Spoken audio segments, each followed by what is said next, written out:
जय हिंद प्यारे साथियों, बहुत बहुत स्वागत करता हूं आप लोग अपने चैनल वैकेंसी पॉइंट पर। दोस्तों, आपको पता है यूपी पुलिस कांस्टेबल भर्ती की डेट अनाउंस हो चुकी है। अब टाइम बिल्कुल भी नहीं है। पूरी तरह से अपने आप को झोंक दो अगर आप इस भर्ती में सिलेक्शन लेना चाहते हो। 60,000 पदों की वैकेंसी आपको दोबारा शायद ही देखने को मिले और तब तक आप आयु सीमा से पार हो जाएंगे। अच्छे ढंग से अगर आप तैयारी करना चाहते हैं, हर टॉपिक से मैंने सवाल ले रखे हैं, पूरा सिलेबस कवर करेंगे। हर प्रैक्टिस सेट में आपको हर टॉपिक से सवाल मिलने वाले हैं और बहुत महत्वपूर्ण सवाल होंगे जो कि आपके एग्ज़ाम में पूछे ही पूछे जाते हैं।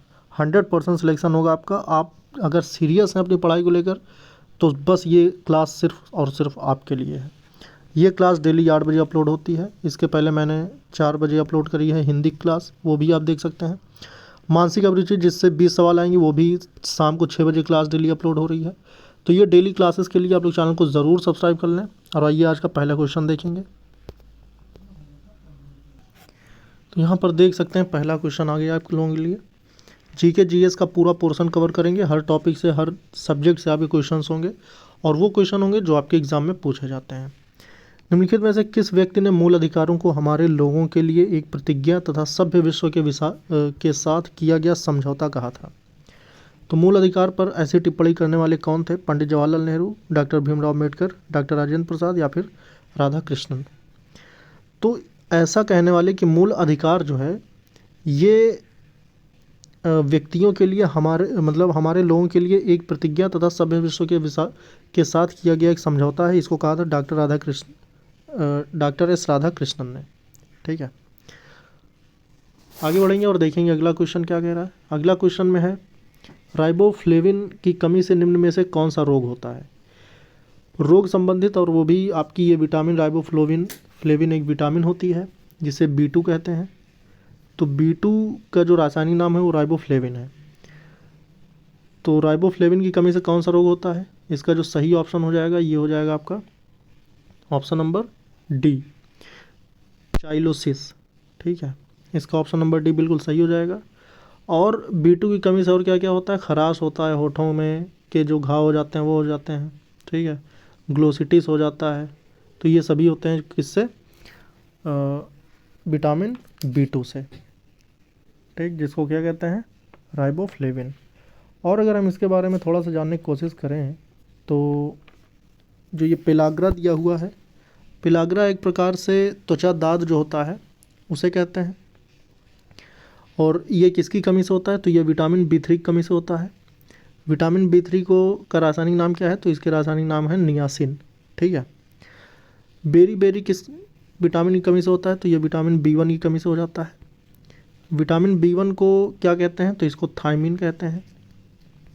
ठीक, और चेइलोसिस जो होता है ये आपका राइबोफ्लेविन की कमी से होता है। स्कर्वी की बात कर लेते हैं।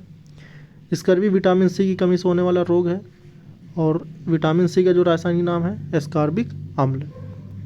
ठीक, आगे बढ़ेंगे और देखेंगे अगला क्वेश्चन।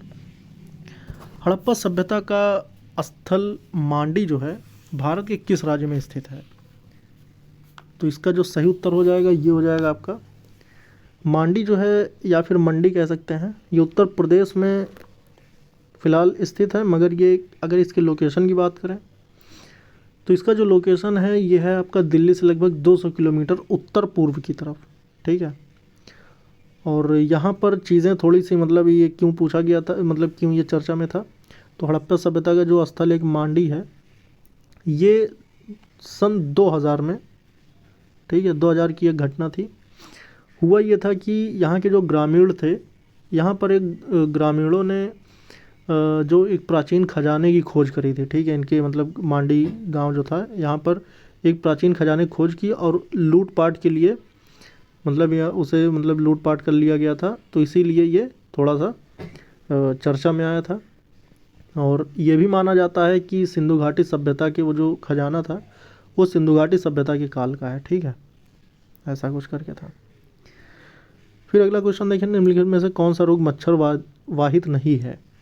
कि एक ऐसा रोग जो कि मच्छर वाहित नहीं है वो कौन सा है? दोस्तों, आपके जो ये क्वेश्चंस मैं करा रहा हूँ ये यूपी कांस्टेबल के लिए बहुत इंपॉर्टेंट क्वेश्चंस हैं। और वैसे तो जीके के क्वेश्चन हैं, सभी एग्ज़ाम के लिए इंपॉर्टेंट है। लेकिन जो आपके एग्ज़ाम में पूछे जाएंगे ये वही क्वेश्चंस हैं। डेली आपको प्रैक्टिस सेट मिलने वाला है शाम को 8 बजे। चैनल को ज़रूर सब्सक्राइब कर लें और वीडियो को भी लाइक और शेयर कर दें सभी मित्रों के साथ। तो कौन सा रोग मच्छर वाहित नहीं है? तो 19 का जो सही ऑप्शन हो जाएगा ये हो जाएगा ऑप्शन नंबर सी। इसके अलावा डेंगू, ज्वर, फाइलेरियासिस और मलेरिया ये तीनों ही क्या हैं? ये मच्छर वाहित हैं। ठीक है। निद्रा रोग जो होता है, देखिए परजीवी एक होता है ट्रिपैनोसोमा ब्रूसी के संक्रमण के कारण होने वाली बीमारी है। ठीक है। और ये अफ्रीकी ट्रेपोनोसोमियासिस एक टेट से मक्खी के काटने से मनुष्यों में फैलता है। ठीक। और होता क्या है इसमें? इसमें होता है शुरुआती लक्षणों में बुखार हो जाता है, सिर दर्द, जोड़ों में दर्द, ये सब होता है। फिर उसके बाद धीरे धीरे और इसी में जो निद्रा रोग होता है वो भी हो जाता है। फिलहाल ये कहना था कि मच्छरवाहित जो रोग हैं वो डेंगू ज्वर है, मलेरिया है और फाइलेरियासिस है। ठीक है। और ये जो है ये एक मक्खी रोग है, निद्रा रोग। 2011 की जनगणना के अनुसार किस राज्य का जनसंख्या घनत्व तो सबसे कम था?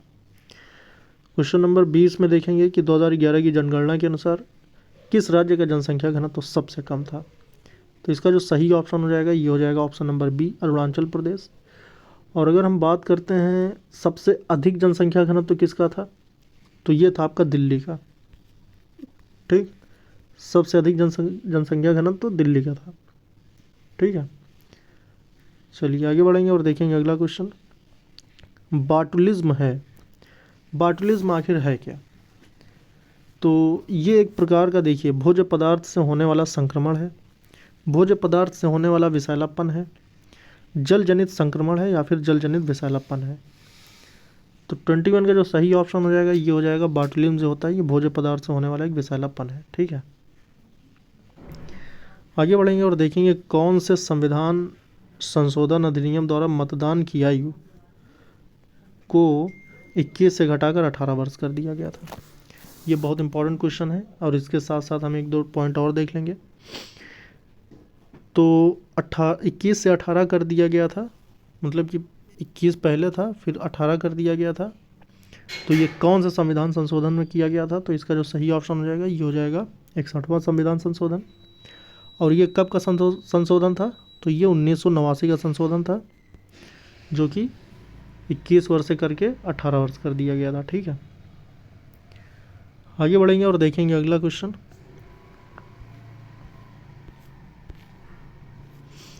अगला क्वेश्चन है वायुमंडल में प्रकाश के प्रसार के कारण, वायुमंडल में प्रकाश के प्रसार का क्या कारण है? वायुमंडल में प्रकाश का जो प्रसार होता है उसका कारण है ऑप्शन नंबर बी बिल्कुल सही हो जाएगा, धूल कण। ठीक है। तो इसको अगर हम थोड़ा सा इसकी व्याख्या अगर समझने की कोशिश करें तो वायुमंडल में प्रकाश का जो विसरण होता है धूल के कणों के कारण होता है। ठीक। और प्रसार किसी भी चीज़ का शुद्ध उतार चढ़ाव है। उदाहरण के लिए अगर देखें तो परमाणु, आयन, अणु, ऊर्जा, ये सभी उच्च सांद्रता वाले क्षेत्र में कम सांद्रता वाले क्षेत्र में। ठीक है। तो ये क्या है? धूल के कणों की वजह से होता है प्रकाश का प्रसारण। ठीक है। निम्नलिखित में से कौन से आयोग या समिति की सिफारिश पर भारत में अंतर्राज्यीय परिषद की स्थापना की गई थी? भारत में जो अंतर्राज्यीय परिषद की स्थापना की गई थी इसका जो मेन उद्देश्य होता है ये क्या होता है? तो ये होता है अंतर्राज्यीय परिषद का जो अध्यक्ष होता है वो होता है प्रधानमंत्री। ठीक है। और ये केंद्र और राज्यों के बीच में जो संबंध स्थापित करने का काम करता है ये वही परिषद है। तो अंतर्राज्यीय परिषद को जो स्थापना के लिए जो आयोग थी या समिति थी तो वो कौन सी थी? तो इसके लिए अगर हम जानने की कोशिश करें तो पुंछी आयोग था या फिर राजमन्नार समिति थी या कोठारी समिति या सरकारिया समिति। तो इसका सही ऑप्शन हो जाएगा सरकारिया समिति, डी ऑप्शन। इसके लिए जो अध्यक्ष बनाए गए थे वो थे न्यायमूर्ति आर एस सरकारिया और उन्हीं के अध्यक्ष में केंद्र राज्य संबंध के आयोग को 1988 में ये आयोग गठन किया गया था। तो अनुच्छेद 263 में आपको पता है कि अंतर्राज्यीय परिषद एक संवैधानिक निकाय है और इसमें अनुच्छेद 263 में ही इसका प्रावधान दिया गया है। और अगर बात करें तो इसके संबंध में कि भारत सरकार ने अंतर्राज्यीय परिषद की स्थापना के लिए सरकारिया आयोग की सिफारिश को स्वीकार कर लिया और अंतर्राज्यीय परिषद की स्थापना को अधिसूचित किया था। ठीक है। और इसके लिए जो अनुच्छेद दिए गए हैं वो 263 हैं। ठीक, निम्नलिखित में से कौन सा युग्म सही नहीं है? विटामिन ए का संबंध संतरे से, विटामिन सी का संबंध नींबू से, विटामिन डी का कार्ड मछली का तेल और विटामिन B6 का धान के चोकर। इसमें से आपको बताना है कि कौन सा सही सुमेलित नहीं है। तो आपको पता है कि इसका जो सही संबंध है विटामिन ए का वो संतरे से नहीं है। ठीक है, क्योंकि संतरा जो होता है इसमें विटामिन सी में होता है। ठीक, संतरा का जो संबंध होता है ये विटामिन सी से होता है, ना कि विटामिन ए से। स्टैचू ऑफ पीस भारत किस राज्य में अवस्थित है? मध्य प्रदेश, राजस्थान, गुजरात या हिमाचल प्रदेश। तो स्टैचू ऑफ पीस जो है इसको इसका जो निर्माण किया था तो हुआ ये था कि प्रधानमंत्री नरेंद्र मोदी ने जैन भिक्षु आचार्य श्री विजय वल्लभ सुरेश्वर जी महाराज की 151वीं जो जयंती थी उसके अवसर पर राजस्थान में स्टैचू ऑफ पीस का वस्तुतः अनावरण किया। और गुजरात में आपको पता है कि दुनिया की सबसे ऊंची एक प्रतिमा है स्टैचू ऑफ यूनिटी, और दूसरे नंबर पे है अयोध्या में भगवान राम की जो प्रतिमा है। उसके बाद देश में एक और ऊंची प्रतिमा है जो कि स्टैचू ऑफ पीस है। ठीक, और विश्व की अगर बात कर लें तो सबसे ऊंची जो है वो स्टैचू ऑफ यूनिटी है जो कि सरदार वल्लभ भाई पटेल की मूर्ति है। ठीक है, प्रधानमंत्री वीणा योजना का संबंध किससे है? प्रधानमंत्री वीणा योजना, तो प्रधानमंत्री वीणा योजना का जो संबंध है ये सार्वजनिक स्थलों पर वाईफाई की उपलब्धता से है। ठीक है, इको मार्क प्रतीक निम्नलिखित में से किससे संबंधित है?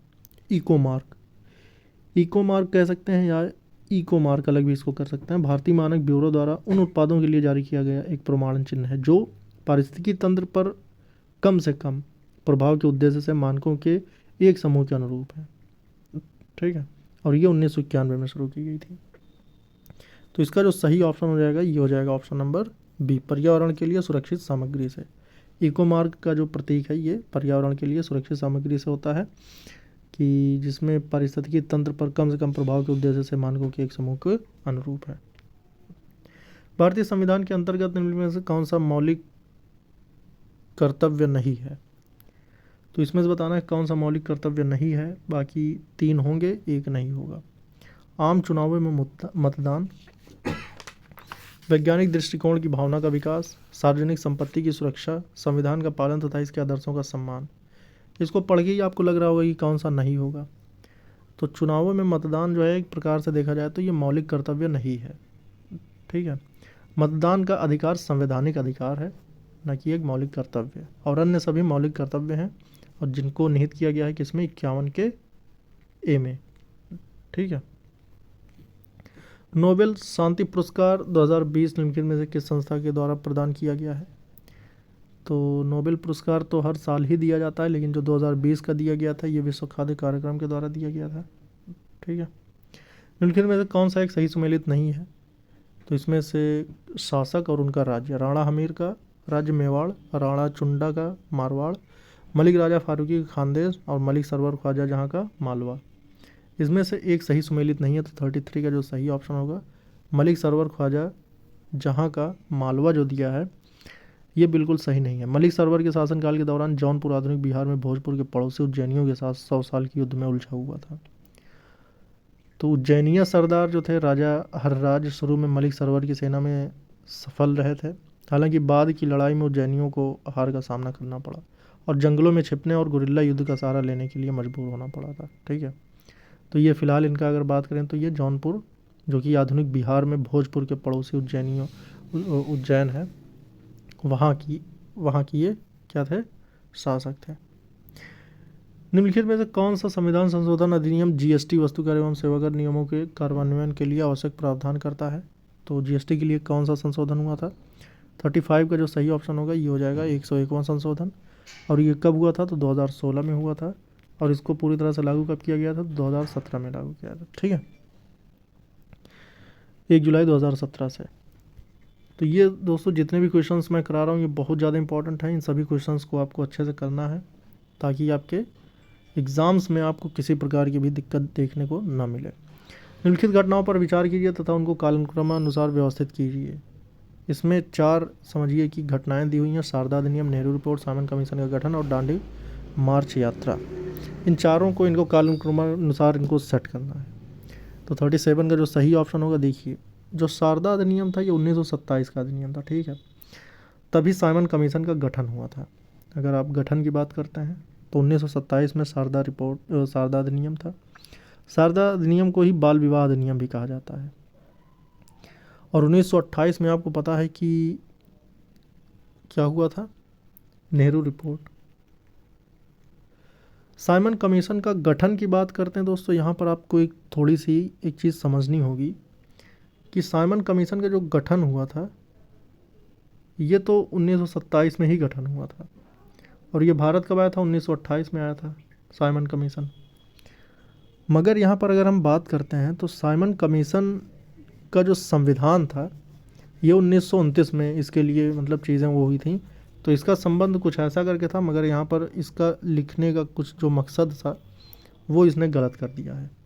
तो यहाँ पर 1929 की जो घटना थी उसको यहाँ पे लिखना था, तो उस अकॉर्डिंग यहाँ पे हो जाता है कि साइमन कमीशन जो संविधान के लिए एक संस्तुति लेकर आया था, मतलब समीक्षा करने के लिए, तो उसका जो कार्य हुआ था वो 1929 में हुआ था। और इसके लिए 1928 में काफ़ी ज़्यादा विद्रोह भी हुआ था जब ये भारत आया था। तो ये संविधान की समीक्षा करने के लिए आया था कि भारत में जो संविधान लागू होगा वो किस तरह से लागू होगा। तो इस आयोग में कोई इस समिति में कोई भी भारतीय नहीं था, सभी के सभी अंग्रेज़ थे। इसी को लेकर लाला लाजपत राय ने 1928 में बहुत ज़्यादा विद्रोह किया, उसमें उनको लाठीचार्ज होने पर काफ़ी ज़्यादा चोटिल हो गए थे और उस पर उनकी मृत्यु हो गई थी। तो ऐसा कुछ करके था। तो 1929 की ये घटना थी, मतलब इनको यहाँ पे कुछ ऐसा लिखना था कि जो इसका जो समीक्षा करने का जो कार्य था वो 1929 में पूर्ण हुआ था। और दांडी मार्च की जो यात्रा थी ये आपको पता ही है कि 1930 में शुरू हुई थी। तो इस अकॉर्डिंग देखा जाए तो इसका कालानुक्रमक जो लगेगा वो सही लगेगा, मतलब 1 2 3 4 करके ही लगेगा। तो यहाँ पर हम देखेंगे इसका जो सही ऑप्शन जाएगा ये जाएगा ऑप्शन नंबर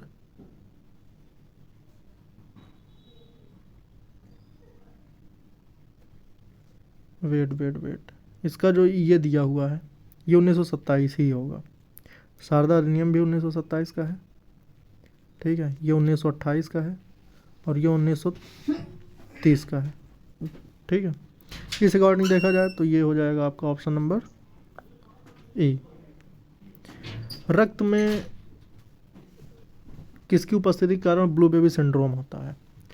रक्त में ब्लू बेबी सिंड्रोम का मतलब होता है, देखिए ब्लू बेबी सिंड्रोम का मतलब ये होता है कि जब किसी भी बच्चे की त्वचा जब नीली हो जाती है तब उसमें ब्लू बेबी सिंड्रोम उसको कहा जाता है।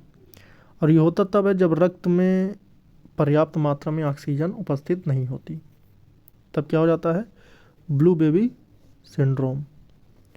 तो यहाँ पर आप अगर देखें कि अगर रक्त में ऑक्सीजन नहीं होगा जबकि हीमोग्लोबिन जो होता है, हीमोग्लोबिन में क्या क्या पाया जाता है, हीमोग्लोबिन में ऑक्सीजन और कार्बन डाइऑक्साइड को प्रवाहित करने का काम करती है। तो हीमोग्लोबिन में जब ऑक्सीजन की कमी हो जाती है तब ब्लू बेबी सिंड्रोम हो जाता है, ठीक है। तो इसका जो सही ऑप्शन होगा, तो देखिए शिशु में मेथेमोग्लोबिनेमिया एक मतलब ये नाम है और इसी को ही ब्लू बेबी सिंड्रोम कहते हैं। तो इसमें जब ऑक्सीजन की कमी हो जाती है तब इसे मेटहीमोग्लोबिन कहा जाता है, ठीक है। जब ऑक्सीजन की कमी हो जाएगी तब उसे क्या कहेंगे, मेटहीमोग्लोबिन, और इसी के कारण क्या हो जाता है, ब्लू बेबी सिंड्रोम। इसमें देखेंगे निम्नलिखित में से कौन सा वायु प्रदूषक का सूचक है। जब वायु प्रदूषण होता है तब उसका सूचक क्या होता है। वायु प्रदूषण के लिए इसका जो सूचक होता है वो होता है लाइकेन। लाइकेन को क्या कहते हैं, लाइकेन होता है, देखिए लाइकेन को कहते हैं एक, ये समझो तो एक छोटा सा पौधा होता है। जहाँ पर वायु प्रदूषण होता है ये वहाँ पे नहीं पैदा होता, ठीक है। क्योंकि जहाँ प्रदूषण होता है वहाँ पे लाइकेन मतलब ये होता है कि प्रदूषित वातावरण में लाइकेन जो है मर जाता है। ठीक है। तो इस अकॉर्डिंग देखा जाए तो वायु प्रदूषण का जो सूचक होता है वो लाइकेन होता है। लाइकेन से ही वायु प्रदूषण का पता लगाया जाता है। यहाँ पर देखेंगे निम्नलिखित राज्यों के गठन पर विचार कीजिए तथा इन्हें कालानुक्रमानुसार व्यवस्थित कीजिए। गोवा है, तेलंगाना है, झारखंड है और हरियाणा है। 4 राज्य दिए हुए हैं, उनके कालानुक्रमानुसार इनको सेट करना है। देखो सबसे पहले जो आएगा, इन सभी में सबसे पुराना जो राज्य है वो है आपका हरियाणा। तो चौथा सबसे पहले आने वाला है, तो मतलब बी या डी होगा। ठीक है। इसका गठन जो हुआ था हरियाणा का, ये 1966 में हुआ था। ठीक, हरियाणा का गठन हुआ था 1966 में। फिर उसके बाद गोवा का गठन हुआ था 1987 में। ठीक, फिर उसके बाद किसका हुआ था, फिर झारखंड का हुआ था सन 2000 में, और फिर तेलंगाना का 2013 में। तो इस अकॉर्डिंग देखा जाए तो सबसे पहले आएगा हरियाणा चौथा, फिर उसके बाद कौन आएगा, गोवा आएगा, फिर झारखंड, फिर तेलंगाना। तो ऑप्शन नंबर बी बिल्कुल सही हो जाएगा। उस विदेशी पत्रकार का नाम बताइए जिसने धरसना सॉल्ट वर्क्स पर सत्याग्रह के बारे में समाचार दिए। 42 का जो सही ऑप्शन हो जाएगा ये हो जाएगा वेब मिलर। विश्व ओजोन दिवस कब मनाया जाता है, तो 43 का जो सही ऑप्शन हो जाएगा ये हो जाएगा 16 सितंबर को। ठीक, और अगर बात करें 16 सितंबर को ही, हाँ बिल्कुल सही है। निम्नलिखित में से कौन सा सही युग्म सुमेलित नहीं है। मौलिक अधिकार कहाँ से लिया गया, संयुक्त राज्य अमेरिका। राज्य के नीति निर्देशक तत्व आयरलैंड। केंद्र की अवशेष शक्तियाँ ऑस्ट्रेलिया। आपातकालीन शक्तियाँ जर्मनी। तो यहाँ पर अगर आप देखें तो मौलिक अधिकार बिल्कुल सही सुमेलित है, राज्य के नीति निर्देशक तत्व भी सही सुमेलित है, आपातकालीन भी जर्मनी से है, मगर केंद्र की अवशेष शक्तियाँ जो है ये ऑस्ट्रेलिया से नहीं बल्कि कनाडा से लिया गया है। ठीक है, कहाँ से लिया गया है, कनाडा से। आगे बढ़ेंगे और देखेंगे अगला क्वेश्चन। अगले क्वेश्चन में क्या कह रहा है, इसमें भी आपको सुमेलित करना है। खनिज अन्वेषण अभिकरण से मुख्यालय कहाँ पे स्थित है। तेल व प्राकृतिक गैस आयोग कहाँ स्थित है, तो 47 में अगर हम देखें तेल और प्राकृतिक गैस आयोग जो है आपका कहाँ है, दिल्ली में, मतलब ए का चौथा। खनिज अन्वेषण निगम लिमिटेड जो है ये आपका कहाँ स्थित है, ये आपका हैदराबाद में, तो दूसरा का सही है। राष्ट्रीय खनिज विकास निगम जो है ये आपका नागपुर में है, ये भी बिल्कुल सही है। और जो राष्ट्रीय एल्यूमिनियम कंपनी लिमिटेड है ये आपका भुवनेश्वर में है। तो सही ऑप्शन हो जाएगा 4 2 3 1, 4 2 3 1, यानी ऑप्शन नंबर है बिल्कुल सही हो जाएगा। यही हम खाना खाए। इस वीडियो में इतना ही दोस्तों। उम्मीद करता हूँ कि आप लोगों की ये क्लास बिल्कुल समझ में आई होगी। आप लोग चैनल को ज़रूर सब्सक्राइब कर लें। डेली बेसिस पर आपको 40 से 50 क्वेश्चन आपको बहुत इंपॉर्टेंट मैं कराने वाला हूँ।